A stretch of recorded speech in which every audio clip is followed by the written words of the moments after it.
खुदावंद मसीह यीशु में मेरे अजीजों, मैं खुदावंद मसीह यीशु के जिंदा मुबारक नाम में आप सबको सलाम अर्ज करता हूं और आज की इस अच्छी आत्मिक फेलोशिप में आपका स्वागत करता हूं। प्रियजनों, आप हमेशा मेरी दुआओं में रहते हैं और आज जो हम सबके मनन के लिए खुदा बाप ने मुझे वचन दिया है वो प्रकाशित वाक्य की पुस्तक को आप खोल लें और 3 अध्याय और मैं 1 से 6 पद आपके सामने पढ़ रहा हूं। आप अपनी बाइबल में इसको देखिए। और सरदीस की कलीसिया के फरिश्ते को ये लिख कि जिसके पास खुदा की 7 रूह हैं और 7 सितारे हैं, वो ये फरमाता है कि मैं तेरे कामों को जानता हूं कि तू जिंदा कहलाता है और है मुर्दा। जागता रहे और उन चीजों को जो बाकी हैं और जो मिटने को थी मजबूत कर, क्योंकि मैंने तेरे किसी काम को अपने खुदा के नजदीक पूरा नहीं पाया। बस याद कर कि तूने किस तरह तालीम पाई और सुनी थी और उस पर कायम रहे और तौबा कर। और अगर तू जागता ना रहेगा तो मैं चोर की तरह आ जाऊंगा और तुझे हरगिज मालूम ना होगा कि किस वक्त तुझ पर आ पड़ूंगा। अलबत्ता सरदीस में तेरे यहाँ थोड़े से ऐसे शख्स हैं जिन्होंने अपनी पोशाक आलूदा नहीं की। वो सफेद पोशाक पहने हुए मेरे साथ सैर करेंगे क्योंकि वो इस लायक हैं। जो गालिब आए उसे इसी तरह सफेद पोशाक पहनाई जाएगी और मैं उसका नाम किताबे हयात से हरगिज ना काटूंगा, बल्कि अपने बाप और उसके फरिश्तों के सामने उसके नाम का इकरार करूंगा। जिसके कान हो वो सुने कि रूह कलीसियाओं से क्या फरमाता है। खुदावंद की बरकत उसके पाक कलाम के पढ़े जाने पर, सुने जाने पर हो। आमीन। आइए दुआ करें। खुदावंद प्यारे आसमानी बाप, हम तेरे बच्चे तेरे पाक कदमों पर सरनिगू हैं, तेरे कलाम को सुनने के लिए तैयार हैं। आसमानी बाप, हम में से हर एक को पाक रूह का मसा अता फरमा के हम पवित्र आत्मा की अगुवाई में होकर इस वचन को सुने, समझें, सीखें और अपनी जिंदगियों में से जज्ब करें। प्यारे आसमानी बाप, होने दे ये पाक कलाम का बीज जब हमारे दिल की जमीन पर गिरता है तो हमारी जिंदगियों में जड़ पकड़े और बहुत सा फल लाए। पिता परमेश्वर, जब हम तेरे मजबे पर से उठकर जाएं तो उससे बहुत सी रूहानी बरकत लेकर जाने वाले हों। आसमानी बाप, हमारे चारों तरफ अपने पाक फरिश्तों की सेना का बाड़ा बांधना कि शैतान किसी भी तरह से दखल ना देने पाए। प्यारे खुदा बाप, सारी बातों में अपने आप को हम तेरे अधीन करते हैं और ये दुआ तेरे प्यारे इकलौते बेटे और अपने निजात देने वाले खुदावंद यीशु मसीह के जिंदा और मुबारक नाम के वसीले से मांगते हैं। सुन और कबूल कर ले। आमीन। अजीजों, एक बार फिर हम परमेश्वर का धन्यवाद करते हैं आज की सच्ची संगति के लिए और थोड़ी देर हम परमेश्वर की तरफ अपना ध्यान लगाएंगे और कलाम का जो हिस्सा आपके सामने मैंने पढ़ा था, प्रकाशित वाक्य की पुस्तक 3 अध्याय 1 से 6 पद, the book of revelation chapter 3 and verse 1 to 6।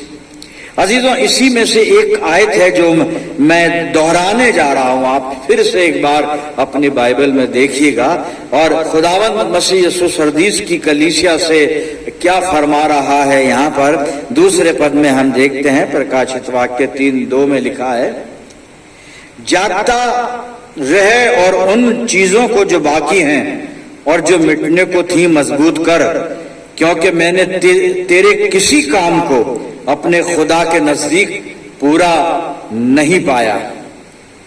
कलीसिया को खुदावंद मसीह यीशु फरमा रहा है, जागता रहे, जागता रहे, बी वॉचफुल, और उन चीजों को जो बाकी हैं और जो मिटने को थी मजबूत कर। और आगे कहता है, क्योंकि मैंने तेरे किसी काम को अपने खुदा के आगे, अपने परमेश्वर के सामने पूरा नहीं पाया। और जब खुदावंद मसीह यीशु पहले पद से कलीसिया से अपनी बात को शुरू करता है कि जिसके पास खुदा की 7 रूह हैं, यानी खुदा का परफेक्ट रूह जिसमें परमेश्वर के सारे गुण हैं। 7 रूहों का मतलब यह है। और आगे वहां पे लिखा है और जिसके पास 7 सितारे हैं, यानी 7 एंजल, ये कलीसियाओं के 7 फरिश्ते हैं जिनको चर्चेज में 7 चर्चेज में भेजा गया है। और ये खुदावंद मसीह यीशु अपना इस तरह से इंट्रोडक्शन देकर फिर दूसरे पद में उससे कहता है बी वॉचफुल, जागता रहे। और इसका जो निचोड़ है इस आयत का वो ये है कि मसीह यीशु कलीसिया से ये कह रहा है कि तू अपनी बातों को जो मिटने वाली हैं, जो चीजें मिटने वाली हैं और जो मिटने को थी, उनको ठीक कर ले तू, क्योंकि मैंने तेरे किसी काम को खुदा के नजदीक पूरा नहीं पाया। मतलब क्या है इस आयत का? मतलब यह है कि कलीसिया अपने वजूद में तो है, कलीसिया नजर आ रही है, कलीसिया अपने कामों को भी कर रही है, कलीसिया रूहानी बातों में ठीक नजर आती है। लेकिन जब मसीह यीशु ये फरमा रहा है ना वहां कि मैंने तेरे किसी काम को खुदा के सामने, खुदा के आगे पूरा नहीं पाया, कहने का मतलब है कि कलीसिया सब कुछ कर तो रही है, लेकिन वहां पे क्या चल रहा है, वहां पर हो क्या रहा है, वहां पर पाखंडीपना चल रहा है। ये चर्च हिपोक्रिटिकल चर्च है साहब, पाखंड बहुत होता है इस चर्च में। अगर ये दुआ करते हैं, प्रेज एंड वर्शिप करते हैं, उसमें पाखंड करते हैं, सच्चे दिल से संजीदगी के साथ नहीं करते, ईमान की बातें करते हैं, उस ईमान में भी जो है वो पाखंडपना छुपा हुआ है, पाखंड है, हिपोक्रेसी है वहां पर। इनका ईमान वो ईमान नहीं है जो खुदा चाहता है या जिसके बारे में बाइबल बात करती है। इनके काम तो कर रही है कलीसिया, बहुत काम कर रही है, लेकिन वो काम खुदा को एक्सेप्ट नहीं होते, खुदा उन्हें पसंद नहीं करता, वो खुदा की मर्जी के मुताबिक नहीं होते। खुदा जिस तरह से करने को कहता है ना, वो वैसे नहीं किए जा रहे हैं। उनमें कहीं कहीं गड़बड़ियां हैं, उन कामों में कहीं कहीं स्वार्थ है, कहीं गलत तरीके से काम हो रहे हैं, कहीं कहीं उसके अंदर राजनीति घुसी हुई है, कहीं कहीं वहां पे पाप नजर आ रहे हैं उन कामों में। और ये रूहानी जिंदगी की कमजोरियां कलीसिया में देखी जा रही हैं। और खुदावंद मसीह यीशु चाहता है कि कलीसिया अपने आत्मिक जीवन की इस कमजोरी को दूर कर दे। और दूर करने के लिए सबसे पहले उसको जागृत रहना पड़ेगा, वॉचफुल रहना पड़ेगा, दोनों तरह से जागृत। वैसे भी जगना है ना, नींद में जाकर गफलत में नहीं चले जाना है, सो नहीं जाना है कि कुछ नहीं करना, सोते रहो। आज इतवार है, 6 दिन से हम थके हुए, वीकेंड है, आज इतवार है, सोते रहो, कौन जाए चर्च। आप सोते रहेंगे तो गफलत में पड़ जाएंगे, आत्मिक जीवन कमजोर हो जाएगा अजीजों। और जहां आत्मिक जीवन में कमजोरी आई, गुनाह वहां पर आ जाएगा, जिंदगी में गुनाह आ जाएगा। इसलिए यहां पे कहा जा रहा है सरदीस के चर्च को कि जागता रहे। और अच्छा चर्च है ये, कैपिटल स्मार्ट सिटी में, कैपिटल तो नहीं कहूंगा मैं, स्मार्ट सिटी में ये चर्च बना हुआ है। और काफी अच्छा ये शहर है। और पुराना कैपिटल जरूर, ओल्ड कैपिटल है ये, लुधिया का ये कैपिटल है। और ऐसे चर्च में सब कुछ है, पैसा भी है और सारी चीजें हैं, लेकिन रूहानी काम खुदा की मर्जी के मुताबिक नहीं है पेरेंट्स। और जिस चर्च में सब कुछ होते हुए भी अगर उसका आत्मिक जीवन परमेश्वर की नजर में ठीक नहीं है, वो चर्च, वो कलीसिया बेकार है। और ऐसे कलीसिया को खुदावंद मसीह यीशु कहता है बी वॉचफुल, जागता रहे। तो कलीसिया में गुनाह नजर आ रहा है, जगाया जा रहा है। क्यों जगाया जा रहा है? एक उसूल है, दुनियावी उसूल आपको बता रहा हूं। एक दुनियावी उसूल यह है कि अगर किसी शख्स को, किसी को सांप काट ले तो सबसे पहले कोशिश ये की जाती है कि उसको जगाकर रखा जाता है, उसे सोने नहीं दिया जाता सांप के कांटे को। ये उसूल है ये। अगर वो सो जाएगा तो जहर काम कर जाएगा, उसका जगना जरूरी है, क्योंकि सांप ने काटा है। मेरे अजीजों, वो शख्स जो गुनाह में पड़ा हुआ है, उसका जगना इसलिए जरूरी है कि उसको सांप ने यानी शैतान ने अपने काबू में किया है। शैतान उस पर हमला कर चुका है, शैतान उसको जख्मी कर चुका है, आत्मिक जीवन में बिगाड़ कर चुका है शैतान। इसलिए उसको कहा जा रहा है बी वॉचफुल, जागता रहे, बेदार रहे, होशियार रहे। शारीरिक दृष्टिकोण से भी उसको जागना है, बेदार रहना है उसको, और आत्मिक दृष्टिकोण से भी उसको बिल्कुल बी वॉचफुल, होशियार, चेत करते हुए रहना है, बिल्कुल होशाबाश में रहना है, सावधान रहना है कि कहीं मेरे से कोई गलत काम तो नहीं हो रहा है, कोई गुनाह मेरी जिंदगी में चुपचाप से घुस गया और मुझे पता नहीं चल रहा, और मैं गुनाह के साथ साथ आत्मिक जीवन में आगे बढ़ रहा हूं, तो आत्मिक जीवन मजबूत नहीं होगा, क्योंकि वहां पर गुनाह विद्यमान है मेरे दिलों।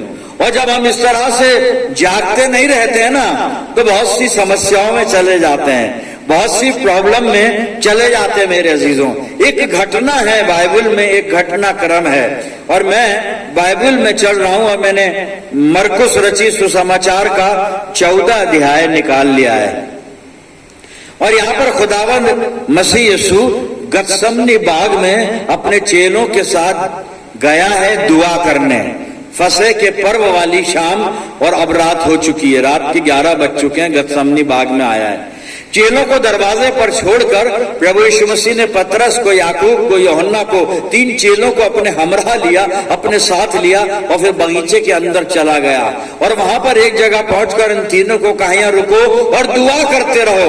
और फिर वहां से एक पत्थर के फेंकने के ठप्पे की दूरी पर जाकर स्वयं प्रभु यीशु मसीह दुआ कर रहा है। लेकिन जब इस घटना को हम पढ़ते हैं तो वहां पर पाते हैं कि प्रभु यीशु मसीह 2 बार चेलों के पास आया, उन्हें सोते हुए पाया, सो रहे हैं चेले, और यीशु मसीह उनसे कहता है भाई बेदार रहो, जागते रहो। पतरस से कहता है तो क्या एक घड़ी मेरे साथ नहीं जाग पाया? और उसके बाद आखिर में यीशु मसीह कहता है कि अब तो सोते ही रहो, क्योंकि मेरा पकड़वाने वाला नजदीक आ पहुंचा। ठीक है, सो रहे हैं चेले, नहीं मानी खुदा बाप की बात, मसीह यीशु की बात, जो यीशु मसीह ने कहा वो बात नहीं मानी। और अगर खुदा बाप की बात है तो वो भी ठीक है, खुदा ही तो है यहाँ पे, खुदा का बेटा है साहब, और खुदा उद्धार का काम कर रहा है अपने बेटे की बात। तो मसीह यीशु की बात नहीं मानी जा रही है, सो रहे हैं, बावजूद इसके कि यीशु मसीह कहता है जागते रहो, दुआ करते रहो, सो रहे हैं, गफलत में है। दुनियावी बातों में जब हम फंसे रहते हैं, गफलत में चले जाते हैं, हमें टाइम नहीं मिलता दुआ का, प्रार्थना का, बाइबल पढ़ने का, आत्मिक बातों का समय नहीं मिलता, और हम 2 रोटी के चक्कर में ऐसा परेशान हो जाते हैं, दुनिया की भीड़ में खुदा को भूल जाते हैं मेरे अजीज। और वो समय होता है कि जब हम संसारिक नींद में चले जाते हैं, और यहाँ पे यीशु मसीह फिर हमारे पास मैसेज भेजता है, चाहे वो बाइबल के जरिया है, चाहे प्रचारक के जरिया है, चाहे पास्टर के जरिया है, किसी इवेंजलिस्ट के जरिया है, कहीं से भी आए, प्रभु यीशु मसीह चाहता है कि जागता रहे उसका विश्वासी, उसके फॉलोवर, उसके अनुयायी वॉचफुल रहें, जागते बेदार रहें, बिल्कुल कॉन्शियस रहें, बिल्कुल, ताकि हम जानते हैं परीक्षा में ना पड़े, शैतान के कब्जे में ना आ जाए, शैतान हम पर हावी ना हो जाए, हम पर गालिब ना आ जाए शैतान हम पर। जिसे घटनाक्रम गतसमनी बाग का, चेले सो रहे हैं, और उस चेले का सोने का अंजाम चेलों की जिंदगी में ये हुआ, जब ये सो रहे हैं तो उसका अंजाम जो मैं पढ़ने जा रहा हूं, मरकुस 14 और इसका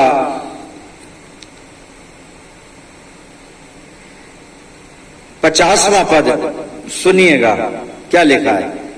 जब लोग पकड़ने आ गए ना, यीशु मसीह के पास लोग आ गए, यहूदा इस्करियोती आ गया, 43 पद से आप पढ़िएगा 49 वर्ष तक, तो यीशु मसीह उनसे बात भी कर रहा है। वो मैं तो आपको जो बताना चाह रहा हूं केवल वो पद पढ़ रहा हूं। 50वें पद में लिखा है, मरकुस 14:50 पद में, इस पर सब चेले उसे छोड़कर भाग गए। मैं ये हवाला बहुत से सरमन में दे चुका हूं, लेकिन यहाँ पे रेलेवेंट है, जागता रहे। क्यों छोड़कर भाग गए अपने स्वामी को, अपने गुरु को, अपने उद्धारकर्ता को, अपने उस प्रभु को जिसके साथ ये 3.5 वर्षों से लगभग घूम रहे हैं, उसके आश्चर्य कर्म देख रहे हैं, उसकी सामर्थ्य को देख रहे हैं, और फिर छोड़कर भाग गए। क्यों? क्योंकि नींद ने, ये नींद में थे ना, नींद ने इनको इस कमजोरी की हालत में लाकर डाल दिया। ऐसा इन्होंने अपने अपने अपने प्रभु का इनकार कर दिया। अभी पतरस आगे जाकर कैफा महायाजक के आंगन में जाकर बैठेगा पतरस, और उससे वहां पे 3 बार लोग पूछेंगे क्या तू उसके साथ था, और ये इनकार कर देगा। साहब, ये नींद का नतीजा है। ये नींद ने पतरस को बेवफा बना दिया, नींद ने पतरस को इनकार तक पहुंचा दिया, नींद ने यहां तक पतरस को पहुंचा दिया कि बेईमानी की हालत में कह रहा है मैं यीशु मसीह को जानता ही नहीं कौन है। नींद का, सोने का, ये सोने का नतीजा है। इसलिए प्रभु यीशु मसीह सरदीस की कलीसिया को कहता है जागता रहे, जागता रहे। एक इलस्ट्रेशन हमने देखा था मेरे अजीजों, हम अपने आत्मिक जीवन पर गौर करें कि हम जग रहे हैं या सो रहे हैं। अच्छा, सोने वालों की आईडी भी है बाइबल में, आप सावधान रहें साहब, सोने वालों की आईडी बाइबल में है। वो आईडी मैं आपको दे देता हूं, तो आप ध्यान रखना कि आप सोने वालों के साथ तो नहीं चल रहे हैं, आप भी सो जाओगे। यहां सोने का मतलब है आत्मिक तौर पर सो जाना, यानी बिल्कुल गफलत में चले जाना, केयरलेस हो जाना स्पिरिचुअल लाइफ के प्रति, प्रभु यीशु मसीह से दूर चले जाना। जी मैं आईडी बता रहा हूं, 2 तीमुथियुस और 3 अध्याय में निकाल रहा हूं, और इसका 5 पद सुनिए। आईडी क्या है सोने वालों की? यहां लिखा है वे भक्ति का भेष तो धरेंगे। ऐसा लगेगा आपको राइचस लोग हैं, भक्त लोग हैं। भाई सुनिएगा, वे भक्ति का भेष तो धरेंगे पर उसकी शक्ति को ना मानेंगे, और ऐसों से परे रहना, ऐसों से अलग रहना। साहब आईडी बता दिए सोने वालों की। हाँ, दिखते भक्त हैं, रास्तबाज दिखते हैं, राइचस दिखते हैं, भक्ति का भेष तो धरेंगे लेकिन उसके असर को, प्रभाव को नहीं मानेंगे मेरे अजीजों, उसकी शक्ति को भी नहीं मानेंगे,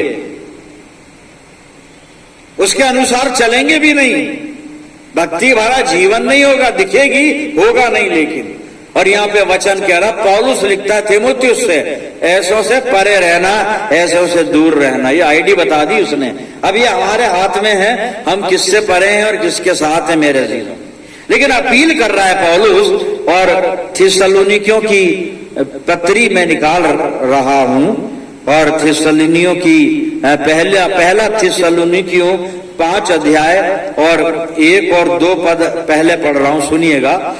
पर है भाइयों, इसका प्रयोजन नहीं कि समय और कालों के विषय में तुम्हारे पास कुछ लिखा जाए, क्योंकि तुम आप ठीक जानते हो कि जैसा रात को चोर आता है, वैसा ही प्रभु का दिन आने वाला है। कुछ बताना चाह रहा है ना, प्रभु का दिन आने वाला है। और कैसे आएगा? जैसे रात को चोर आता है। जी, अब पहला थिस्सलुनीके मैंने पढ़ा था 5 अध्याय, और इसी 5 अध्याय का 5 और 6 पद सुनिएगा क्या लिखा है। क्योंकि तुम सब ज्योति की संतान और दिन की संतान हो, हम न रात के हैं न अंधकार के हैं, इसलिए हम दूसरों के समान सोते ना रहें, केयरलेस ना हो जाएं, गफलत में ना चले जाएं, ना बेदारी की हालत में ना चले जाएं, बल्कि वॉचफुल रहें। यह मतलब है। 5वां पद फिर से, क्योंकि तुम सब ज्योति की संतान, दिन की संतान हो, हम न रात के हैं न अंधकार के हैं। 6वां पद, इसलिए हम दूसरों के समान सोते ना रहें, पर जागते और सावधान रहें। बी वॉचफुल, जागते और सावधान रहें। ये करना है साहब हमको, हमें ये करना है, ये करना है हमको। और एक काम और बता रहा है पौलुस रोमियो की पत्री में, और उसका 13 अध्याय और 11 से 14 पद में पढ़ रहा हूं, सुनिएगा आप क्या लिखा है। समय को पहचान कर ऐसा ही करो, इसलिए कि अब तुम्हारे लिए नींद से जाग उठने की घड़ी आ पहुंची है, क्योंकि जिस समय हमने विश्वास किया था उस समय के विचार से अब हमारा उद्धार निकट है। रात बहुत बीत गई है और दिन निकलने पर है, इसलिए हम अंधकार के कामों को त्याग कर ज्योति के हथियार बांध लें। सोने का मतलब है कि अंधकार के अगर हम काम कर रहे हैं ना, और अगर हम गुनाह कर रहे हैं और अंधकार के काम हमारे जीवन में पाए जाते हैं, उन्हें त्याग दें, उनको छोड़ दें, ज्योति के हथियार बांध लें। 13 पद, जैसा दिन को शोभा देता है वैसे ही हम सीधी चाल चलें, सीधी चाल चलें, टेढ़ी ना चलें, सीधी चाल चलें। और टेढ़ी चाल कैसी है? टेढ़ी चाल क्या होती है आगे लिखा है, सुनिएगा, है ना। जैसा दिन को शोभा देता है वैसे हम सीधी चाल चलें, ना कि लीला क्रीड़ा और पियक्कड़पन में, न व्यभिचार और लुचपन में, और न झगड़े और डाह में। ऐसे नहीं चलना है हमें। ये जो लिस्ट आई है सामने, सीधी चाल चलें, इसी को कहते हैं कलाम के मुताबिक जागना जी। 14 पद, वरन प्रभु यीशु मसीह को पहन लो और शरीर की अभिलाषाओं को पूरा करने का उपाय ना करो। ये काम करते रहना है मुझे, ताकि हम जागते रहें। वहां सरदीस की कलीसिया को प्रभु यीशु मसीह का तुझे पता भी नहीं पड़ेगा कि मैं कब तुझ पर आ पड़ूंगा। मन फिरा, चेत कर, तौबा कर, क्योंकि मैंने तेरे किसी काम को खुदा के सामने पूरा नहीं पाया। मेरे अजीजों, मेरी जिंदगी के काम कैसे हैं? मैं अपने आप को इवैल्यूएट कर लूं, अपने आप को जांच लूं, परख लूं, मेरे काम क्या खुदा को पसंद आ रहे हैं? मैं दुआ बहुत करता हूं, लेकिन क्या ये दुआ प्रभु ग्रहण कर रहा है? मैं सरमन बहुत दे लेता हूं, क्या ये सरमन प्रभु की दृष्टि में ठीक है, आशीषमय हैं, बरकतों से भरे हुए हैं? मेरे काम बहुत अच्छे हो सकते हैं दिखाने के, लेकिन क्या इन कामों में पाखंड तो नहीं है? अपने आप को जांचूं में। जागते रहना है साहब, जागते रहना है। फिर ये जब जागते रहना है हमको। आखिरी हवाला प्रकाशित वाक्य में से मैं पढ़ने जा रहा हूं, और यह है प्रकाशित वाक्य 16 अध्याय और 15 पद। सुनिएगा, यहां पे जब हम जागते रहेंगे तो ब्लेसिंग है, और ब्लेसिंग क्या है वो सुनिए। प्रकाशित वाक्य 16-15, देख मैं चोर के समान आता हूं, धन्य वो है जो जागता रहता है, मुबारक है वो जो जागता रहता है, धन्य वो है जो जागता रहता है और अपने वस्त्र की चौकसी करता है कि नंगा ना फिरे। अपने वस्त्र की चौकसी करता है। ये वस्त्र यहां पर क्या चीज है? मेरा पवित्र जीवन, मेरा पवित्र चरित्र, ये है वो वस्त्र। मुझे चौकसी करनी होगी अपने जीवन की पवित्रता की, अपने चरित्र की पवित्रता की। मुझे चौकसी, चौकसी वही बी वॉचफुल, जागता रहे, और अपने वस्त्र की चौकसी करता है कि नंगा ना फिरे और लोग उसका नंगापन ना देखें। आत्मिक नंगापन साहब। तो हमें जागते रहना है, और जब हम जागते रहेंगे तो हम मुबारक बन जाएंगे, और जब हम मुबारक बन जाएंगे और जागते रहेंगे तो ये रूहानी नंगापन दूर हो जाएगा। मतलब मेरे जीवन की जो अपवित्रता है दूर हो जाएगी और जीवन पवित्र हो जाएगा। मेरे चरित्र में जो अपवित्रता है दूर हो जाएगी और मेरा चरित्र पवित्र हो जाएगा, ताकि प्रभु को मेरा जीवन ग्रहण योग्य बन जाए। मेरे अजीजों, हमको यही करना है, जागते रहें, बी वॉचफुल, बी वॉचफुल। आइए प्रार्थना करें। खुदावंद मसीह यीशु में प्यारे आसमानी बाप, शुक्रगुजार हैं आज के जिंदा मुबारक कलाम के लिए जो हमारी रहनुमाई फरमाता है। खुदा बाप, आज जो कुछ भी कलाम ने हमें हिदायतें दी हैं, इस पर चलने की हमें तौफीक देना, पवित्र आत्मा की सामर्थ हमें देना। आसमानी बाप, मैं दुआ करता हूं जितने लोग इस प्रार्थना में मेरे साथ हैं, इन सब अजीजों पर तेरी शफकत, रहमत और बरकत का साया हमेशा बना रहे। प्यारे बाप आसमानी, हम सब मिलकर पूरे आलम के लिए दुआएं खैर करते हैं, अपनी जिंदगियों को तेरे हवाले करते हैं प्रभु, और ये प्रार्थना तेरे प्यारे पुत्र अपने उद्धार करता प्रभु यीशु मसीह के जिंदा और मुबारक नाम के वसीले से मांगते हैं। सुन और कबूल कर ले, आमीन। अब हमारे खुदावंद मसीह यीशु का फजल, खुदा बाप की मोहब्बत, पाक रूह की रिफाकत और शिराकत हम सब के साथ, तमाम ईमानदारों के साथ, हमारी सब कलीसियाओं के साथ अब से लेकर हमेशा तक होती रहे, आमीन।